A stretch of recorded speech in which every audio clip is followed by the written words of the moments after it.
Hello and welcome to another episode of On the Floor with Wayne and Rob. I'm Wayne Highlander, National Sales Manager for Bona Adhesives. And I'm Rob Johnson, and as you can tell from my new sweat jacket and my hat, from Bona Training. All right, Rob, how we doing? Oh, pretty good, buddy. How you doing? I'm doing good. Enough of the banter. Let's get right to it. But I gotta say this. Can you believe that we're coming up on 200 shows? It is hard to believe. I mean, just think about that number 200. That, And just rattle off 20. 20 is a lot. You know what I mean? Yeah. I'm coming up with a show every week, and they're every week. They're not like once a month. They're every 2 weeks. They're sporadically. We're as consistent as the clock. I mean, just as you know what? We've never missed one. It's like work, Rob. We've never missed no, a it's day. not. We It's missed. a joy. It's a joy talking to these guys. No. I'm talking about like doing the when we were contractors doing work. You Oh, show up on time yeah. every time. Punching the clock. Yeah, absolutely. 100%. 200 shows. It's a lot. Damn. Hmm. And thanks to all those guys out there, people out there who have been listening to us, we really appreciate it. Yeah, no question. All right, Rob, let's talk about Red Out. And we did a show recently about Red Out, but I'm getting a lot of questions about Red Out, and I think you are too. And so I see people that need some clarification. So Yeah. why don't we just kind of revisit that subject? Absolutely. When you said let's do another one about Red Out, and I thought, geez, we do it about a month ago? Maybe even, I don't know, around a month ago. But now, since it's really taken off, and I mean, it has, holy smokes, has it taken off.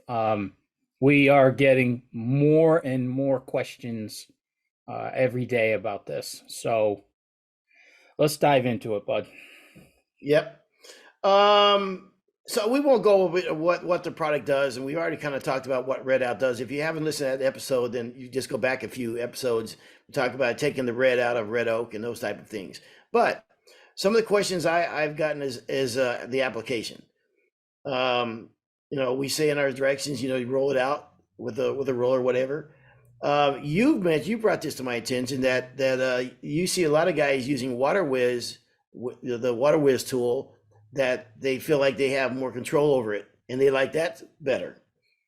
I've talked to guys that use an 18-inch roller and prefer an 18-inch roller as they're applying it. Now, I will say something about that too. If you're a guy using a 9-inch roller to apply finish, and you've kind of been curious about using an 18-inch roller, a lot of guys have moved on to an 18-inch roller, especially with big open rooms. I don't know. It might be this an opportunity for you to also get the feel of an 18-inch roller. It might be a good experience. So on big jobs, I could definitely see moving to an 18-inch roller with this product. I like where you're going there, and I'll tell you why. For years, you and I have been, we've been on the forefront of taking guys who are poly guys and moving them into water. And, especially where we used to do a lot more T-barring than rolling. And I always told guys, if you want to get used to T-barring, T-bar your oil. It's more forgiving, and it'll get to some good muscle memory. So I like where you're going on that 18-inch roller. I'd probably like to try it myself because I know a lot of people do use the 18-inch roller. I have never used an 18-inch roller, so that could be a good way to get used to it. Yeah, I on some jobs, man, for laying finish down, I mean, big open rooms. And here's the thing, you change with the times. So when we were back doing floors back in the day and years ago, and especially in certain parts of towns, and now, like, I'll take Piedmont, California, for instance, one of the most high-end neighborhoods in Northern California. But there's not an open concept room in that entire neighborhood. I mean, they're all old homes, 1930s, whatever, beautiful. They're all mansions. They're fabulous, but they're small rooms. So an 18-inch roller there, maybe not. But now that the industry's changed, we've gone to these wide open concept rooms. An 18-inch roller starts to make a lot more sense. Another one, do not spray this stuff. You want to stay away from spraying it. It's just one of those things that shouldn't be atomized or, inhaled type of thing. Also, Rob, what I have recognized and is that on the part A, you want to just make sure you keep that stirred very well All right. as you're applying. All right, partner. Man, you are just such a corporate stooge and so far away from everything. First of all, it is not a part A. Okay. It is part 1. Okay. Which is going to lead me down the next path, okay? It's a 1 and then a 2. And I'm pretty sure the reason that we did this is back in the day when you and I were still doing this for real.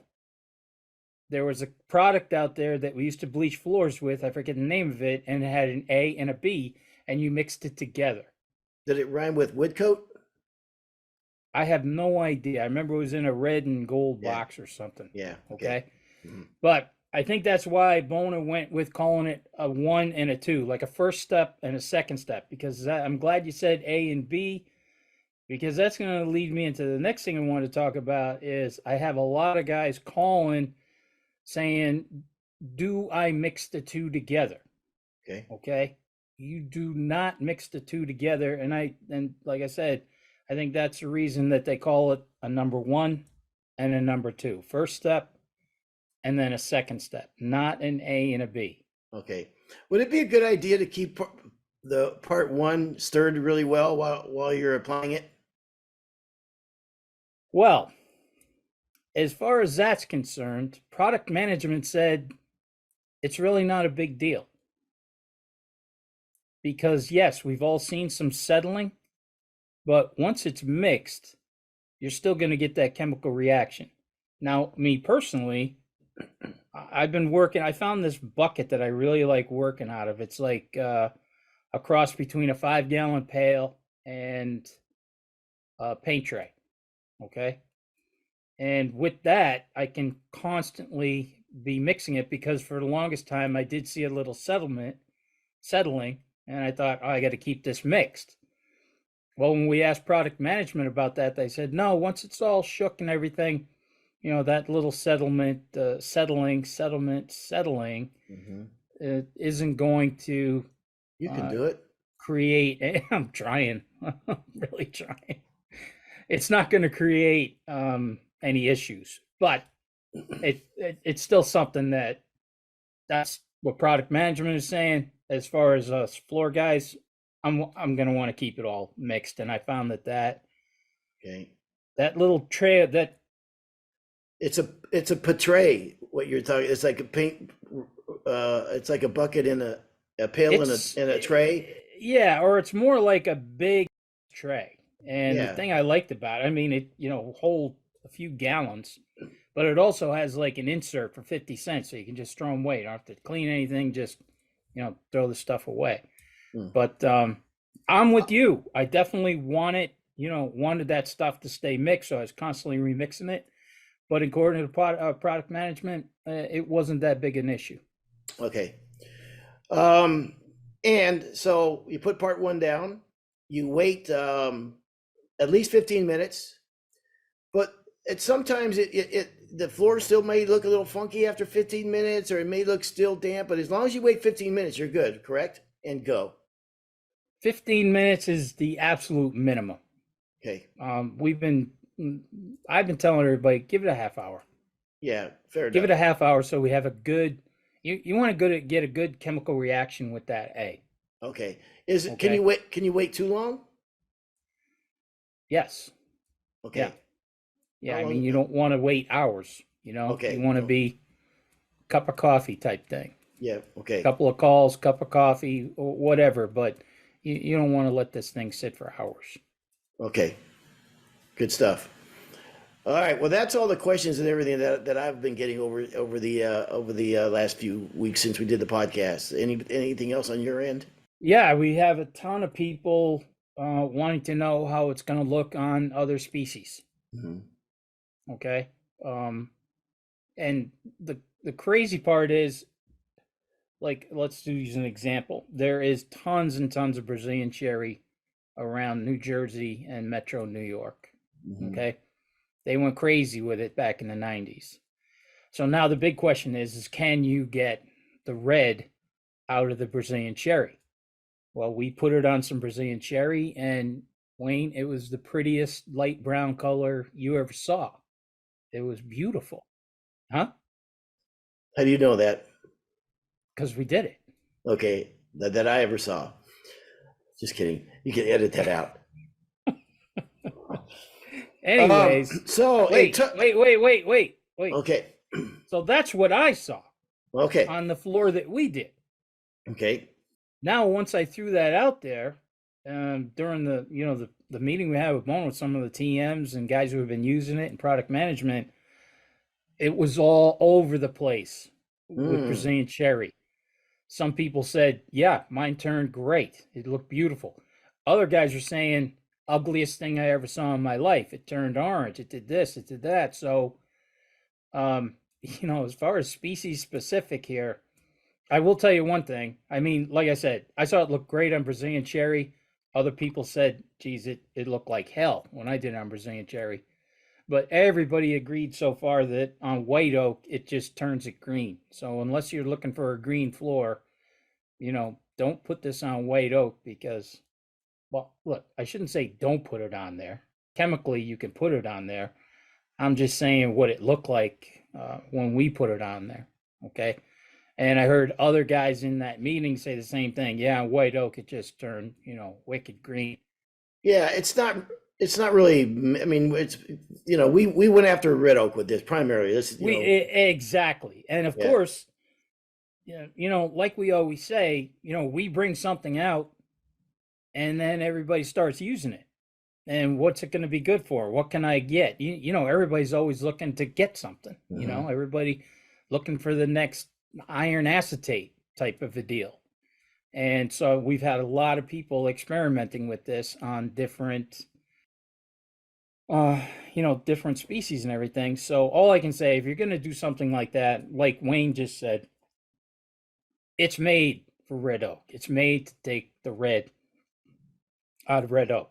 What you're going to get with some of the other species So is a crapshoot. if I was doing Brazilian cherry and I was curious about that, I obviously do a test, right?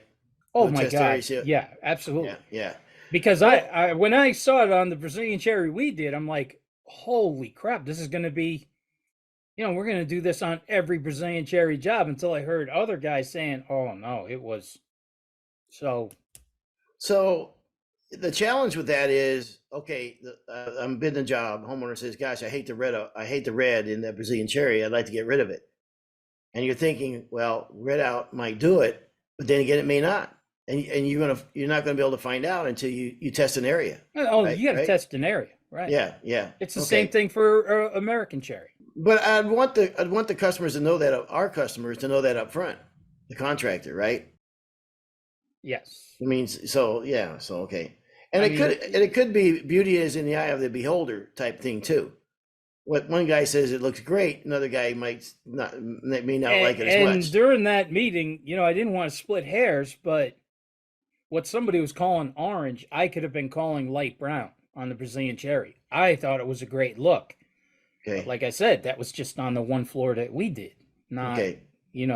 So, and that's a good point, and because we don't want to oversell it, right? We want people to be happy with the experience with it. So think of this as primarily, we're taking the red out. That's what we shot for. That's what you would in the industry. I mean, how many times in our career that we would love to have been able to do that back in the day, right? You got a pink floor. Oh, I want to go white stain. I want to do whatever. I want to go natural, but I don't like that pink cast to it. Right. This is what we went after. If it works on other areas or different species, I mean, I think just test is the answer. Test never, like crazy. Right. It was never designed for white oak, so I don't even know why you'd want to, it was never the target. I swear it's that, going back to the iron acetate, people are thinking, well, our listeners, the people out there, everybody's looking for the next new, the next new trend. So this might get them there a little quicker. Mm-hmm. But man, oh man, I mean, it was pretty ugly on the white oak that I saw. But okay. Like you said, it's in the eyes of the beholder. Okay. So this is, again, you can do one coat or you can do this if you want to get even more red out, you may end up wanting to do 2 coats. So it's a 1 or 2 coat application. Yeah, and So let's there you talk go. about that coat, okay? When I said kind of like water popping, one, we don't want to spray it. Two, you want to be as even as possible with this, okay? That was one of the things that I liked about the T-bar and the Water Whiz is you could really get a nice, oh man, that was a lisp, a nice smooth finish with it, okay? But what you have to watch if you're going to apply it with that, I mean, the thing that I liked applying it with a roller is I got great coverage rates. And the thing I noticed with the Water Whiz, some of the guys who were trying the Water Whiz were putting it down a little too thin, a little light. So you want to be pretty consistent here. You want to make sure that you get enough of that juice out there to, get the chemical reaction we're looking for. So that's what you want to be careful with. If you're not going to go with the roller, like the recommendation is a roller right now. But, we know how it is. Guys start using it and working with it. I kind of like using a little of both just because I think we were just trying to see what we thought was best. The consistency, okay, I just liked it a little bit better for the consistency, but you got to make sure that you're putting it down at the correct coverage rates. If you put it down too thin, you're just not going to get the results you're looking for. I think that can't be overstated. Because you want the results from this, and so you make sure you do put it down at the right consistency. Because if you do put it on too thin, you won't get that, and you'll be disappointed in it. Exactly. So coverage rates is key. Another thing that I found, you look at it. Let's say we put down the number 1, good coverage rate, and then we wait a half hour. We put down the number 2, and in like an hour, it's dry. Okay, and you're looking at it going, that looks okay. I'm telling you, it's crazy. I mean, this is the one thing that I have seen with it every single time I've used it. Come back the next day and then take a look at it. It's completely different. I mean, when you see it after it's really worked overnight, man, Yeah. that's when you really see that. I mean, it got the red out. And the panels we got in New Jersey, I mean, those are 300-foot panels. So you could really see it. I mean, Yeah. you could really see the difference in it, especially when it went overnight. And then, to get out even more, the second application, where you did Yeah. the same thing, put the 1, waited a half hour, rolled out your 2, and then let that sit overnight. And then I'm telling you, it's amazing. So let's stop right there. Because we had no solution for this for a long time. No viable solution, especially on the level of this one in our industry for a long, long time. Certainly the 30 years that I did floors. Now we have a solution. Okay, so you're offering a great service and a great upgrade to your client. So you might say, well, I have to wait till the next day before they see that result or whatever. But so, man, really want to charge for this because, I mean, gosh, how many you're solving a problem. So do make sure you charge for this. And I don't know what people will even charge. I haven't even thought about cost and what people will charge for this now. But I would make sure that, listen, you're solving a problem for somebody. And it's a new product where some people may not even know about it yet. So this is something that I would definitely, when you charge for this, get paid for this. When we come out with products, our hope is that it makes your job easier and that you can make more money and it elevates your abilities and what have you with your clients. And so I hope that people get that comes across. Well, the other thing, like you're saying, you got to charge for this, especially where you're fulfilling the need that the customer is asking for. That's it. When the customer says, I don't want to see any red, okay, no problem. Here's how we're going to do it. Mm-hmm. Now, if somebody goes, well, can't you do it faster? Well, look, there's only so much you can do. Chemicals, Yeah. You can only push chemicals so far. Yeah. We have an answer, right? I'm sorry it's not in your time frame, but we have an answer that works, and it works well. Okay. It's the same thing I say with stain. It's the same thing actually with acclimation and so many other things in our industry. It's not a time thing. It's a chemical thing. It's a chemical process thing in this case, right? You have to give it time for these chemicals. I can't rush chemicals. I mean, they're going to do what they're going to do. So, you know, you have to allow yourself time, and don't you set yourself up for failure by you trying to, you know, work with somebody else's schedule when it's not realistic. So I don't want to preach because, No, you got to preach that because that's, environment is everything when you're doing finishes and stain. Our environment is everything. Now, let's throw another thing on top of the environment is different species, different cuts of the wood, southern oak, northern oak, all the things that we were talking about. Now you're throwing another process into the mix here. So, yeah, I mean, time is you got to take your time with this. You don't want to just think, oh, I'm going to do the red out and I'll do 2 coats of red out today, or 2 coats of red out, or 2 applications of red out, and then get a coat of stain on this afternoon. Not going to happen. I don't get me wrong. Maybe you can, but why push all this stuff? When you think about it, especially everybody would be able to love to double the amount of people they have working for them or whatever. But all we have is time. That's all we have to tell is time. That's what we sell to the clients is our time. And so our time is valuable. If this step takes you the same amount of time that you could do something else, you know what I mean? And that, like, you could be installing or whatever, you could do something else in that time. Yeah, make sure you charge for it because it's your time and your time is valuable. And when Rob's friend stretched out, when Rob turned 60 and he stretched out the tape measure and said, here, this is where you are right now. Stretch it out another 10 years. This is all you got left. This becomes more apparent as you get older, I promise you. So you don't get that back. A few minutes ago, Rob, you had an awkward lisp. Don't be embarrassed. I mean, let's face it, it was an awkward, like a little lisp, right? Is there anything cuter than a little kid with a little lisp?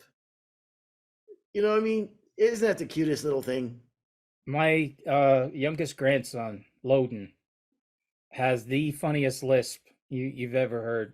I'll send you a couple videos of him. It's a cracker. What's your favorite cereal? Blue Rice Krispies. Kind of crunch with hot sauce on it.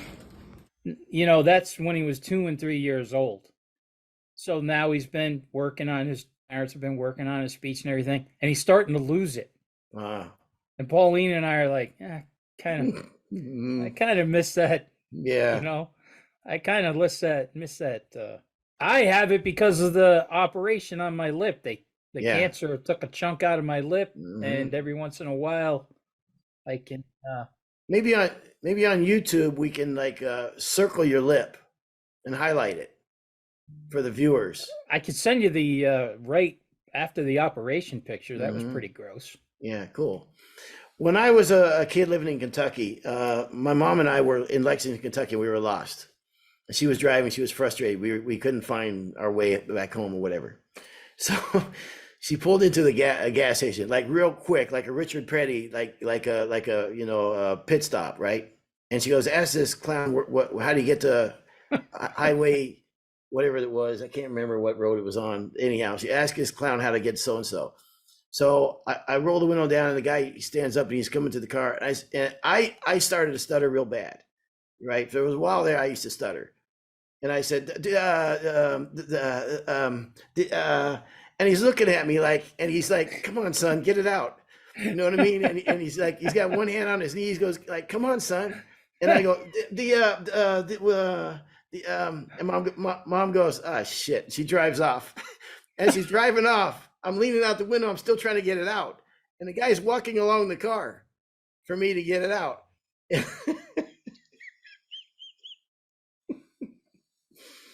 All right. So that's red out. Let's talk about something else. Domo. Because damn it, for oil-based guys, Rob, that I think this is finally the road out of oil-based finish for so many reasons. So you want to talk about this as a product we've had out for a while?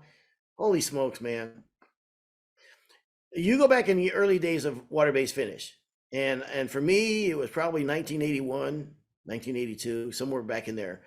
And the learning curve was tough, man. It was hard. It was so foreign to us. It's water-based finish now. If you got in the trade anywhere in the last 20 years, whatever, it's very very common now. Whatever. But back in the early days, it was a real foreign technology. And even how you put it on, we were still trying to put on with lamb's wool like we did with the old with poly, and we didn't know how to braid between coats, or they would tell us one week they braid it with this, then they braid it with that, and it was just a whole different deal for us. And there was a lot of misinformation and whatever. We kind of got past that. So oil-based users today, switching to Domo, the price point on this product, number one, the ease of application on this product, and being able to put 2 coats on in a day, and the dry time or whatever with this product, financially, man, I just think that if there's ever a time to make a switch, and if you're an oil-based guy, you're never comfortable with water, whatever, this is the product, man. I mean, you can't talk to someone who's used this product that doesn't say it's easy to work with. So do you want to talk about Domo for a little bit? Yeah. I guess I have no choice, right? I can't say no. I kind of put you on the spot Yeah. there. Yeah. Do you want to talk about it? Well, I guess we have to. In some markets, and of course, one of the big things that we always had about switching guys over from oil to water was price, right? People are looking at the price of a gallon of each. They weren't taking into consideration hot coating, time savings with hot coating, and not having to buff and vac and prep floors and everything, where you could just hot coat. Well, now in some markets out there, the 350 markets or the 275 markets and everything, this is cheaper than polyurethane. Yeah. Because it's also sold in fives. That's what I was, yeah. It's ones and fives. So now, for the guys who are like, geez, I'd love to switch, but the price is no good. Well, now you have a better product than oil-based as far as wear and tear, as far as durability. And you've got the price point too. It's less expensive. Now let's start lumping in the hot coating, where you can't hot coat with oil. Let's talk about that. Let's talk about extended dry times with oil that you do not have to worry about with water-based. All of a sudden, if you haven't taken a look at water-based, it's time to take another look at water-based, because, like I said, now we're giving you the gallon prices there, and you get all the benefits that I was just talking about. So, I mean, it's a money savings. You're giving yourself a better product. But the other thing is, too, especially now with so many colors, everything is colors out there. And people looking for, even if it's that natural sanded floor look with nothing, Domo is the way to go, because it is a crystal clear product, where it doesn't have, some of the finishes out there have maybe it's not crystal clear. It's got a little bit of an eggshell to it. Not this stuff. This stuff is crystal clear. Yeah. I mean, it won't get any better than this. I mean, there will never be something that I don't think is going to come along and go, oh, wow, this is easier. This is less expensive. This is it. And once we put it in the 5-gallon bales, I think, man, it really is the answer for a lot of guys. So I would really encourage guys. And also, if you think, well, I don't want to try it out on a job first, and whether you T-bar it or roll it, contact one of the Bona reps and go to the RTC, go to one of our training centers, and use it on our panels. Screw up one of our floors. But it is going to be something that I think is finally going to, for guys, is just going to, like, oil-based will not make any sense anymore. It's the same with the manual nailer. And look, we sell oil. I mean, we gladly, Bona makes an oil-based finish, but I don't know, man. I just don't see it anymore, Rob. Well, that's what the funny part about Bona is. Almost everybody thinks of Bona as this, well, they're a water-based company. With what we do in sport with oil, we're one of the largest oil manufacturers in the world, because of what we have going on in the sport business and how much poly. So we know how to make a polyurethane. We make an amazing polyurethane. But man, when you look at the benefits of Domo over polyurethane, durability, ease of application, hot coating of capabilities, 2 coats in a day. I mean, you just start adding it all up. You really got to be thinking to yourself, all right, really, why am I? Yeah. And maybe it's definitely time to make the switch out of poly. Yeah. No, I couldn't agree more. I mean, we checked the final box. You Yeah. know, the final box was the actual price per gallon. Yeah. You know, and as much as we would talk to everybody about price per square foot and labor issue, you remember, you know, we both came from that same world, right? We were Yeah. trying to turn people over into the water, and the biggest box we could never check was the price per gallon. Well, now we've done it. For some people, it's the third rail in the conversation. You know, as soon as you touch that, I'm out, because it's just cost. That doesn't matter. It's just cost. And finally, when you look at what this is, especially like I said in the fives, you don't have to buy it in the fives, but man, I mean, to me, it makes sense. So, and then like you said, on 2,000 square feet, not having to break out the buffer and the vacuum, I don't even really care about the buffer for braiding between coats. The vacuum, if you ask me if I could eliminate one step in the whole entire process, what would that one step be? And for me, it's vacuuming. I mean, we vacuum and vacuum and vacuum and vacuum and tacked. So to be able to put a coat on, not go out there and abrade the polyurethane and vacuum and tack it, whatever, before you put another coat on, just walk in the floor, take out your applicator, start going. That hot coating, it's within 48 hours, right? With Domo, the same? Same thing. Same as all of our water-based products, right? I mean, man, that's a time saver, an aggravation saver, and breaking out, open up the back of the van, you know, get the vacuum cleaner out, look at the bag, make sure the bags are out and the filters are clean and all that, and do that process. If I could skip that alone, never mind the cost of whatever, just that to me, it's a huge deal. So nice build to this product. You weren't a fan of vacuum, huh? I mean, it's like, I feel like I've vacuumed so much in my life, and we spend so much time vacuuming on jobs. If I can eliminate one thing, 100%, it's vacuuming. Pete Sherman, greatest vac guy in the world. That's important. Nobody was better than Pete Sherman. Nobody. Wow. And he does exist. Okay, I know people Okay. out there. He doesn't exist. He exists, but especially on the vac behind before the final coat. He used to call that super clean vac day. Tell me, just get out of here. Yeah. Get out of here. I don't even want you around. And he vac'd everything, fan blades, window. It's super clean vac day. When he said that, just stay out of his way. When you got that guy on the job, you will never live up to his standards. Never. That man has mastered the vacuum. I mean, that's it, man. And that little skill set, people think you have to be so talented in this world to get ahead. And it's really, all the basic skills are there. Hustle, show up every day, work your butt off, be polite, be nice, whatever, you know, do these things. And you could vacuum or you could vacuum. And when you got a guy like that, like I said, you will never, because if you vacuum instead of him that day, he's going to double check everything you do anyhow. Then he's going to find something he don't like. Then he's going to go, forget it, I'm vacuuming the whole thing over. Get out of here. So you might as well, I say this, when you got a good horse, you let that horse ride. You get out of his way.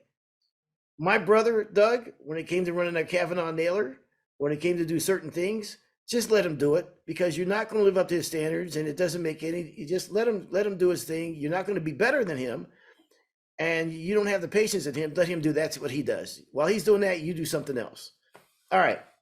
No, you know what? And even just saying that out loud now about, and I've always mentioned that, and some people think that's a joke, right? Oh, Pete was the best vacker in the world.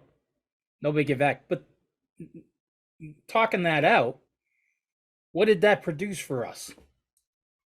That produced flawless final coats every time, because he was such a maniac about getting everything right, and there wasn't a speck of dust anywhere when we laid that final coat. So, you know, as much as I never thought of it that way. When I would vac, just like you said, oh my God, worst vacker in the world. Just, don't worry about it. Floor guys are like unicorns. You know, you go to a bar on a Friday night, it's a crowded bar, and there's a band up there playing, and you turn to the next guy and you go, can't nobody vacuum like me, man. Everybody else is like, this guy's out of his mind, man. But if you happen to turn to another guy and he's a floor guy, he's gonna go props, man. Yeah. Yeah, no Yeah. doubt, dude. Yeah, man, that's big, dude. Yeah, I get it. Fist bump. Yep. That's respect. There you Okay. go. I wanted to talk about, I'm so high on the few red out jobs I saw lately. Maybe we'll save that for another show. Did I say red out? I meant raw. The few raw jobs I've seen lately, man, knocked me out. And maybe we'll save it for another show. Okay. Yeah. This has been another episode of On the Floor with Wayne and Rob. Please stay tuned for another episode.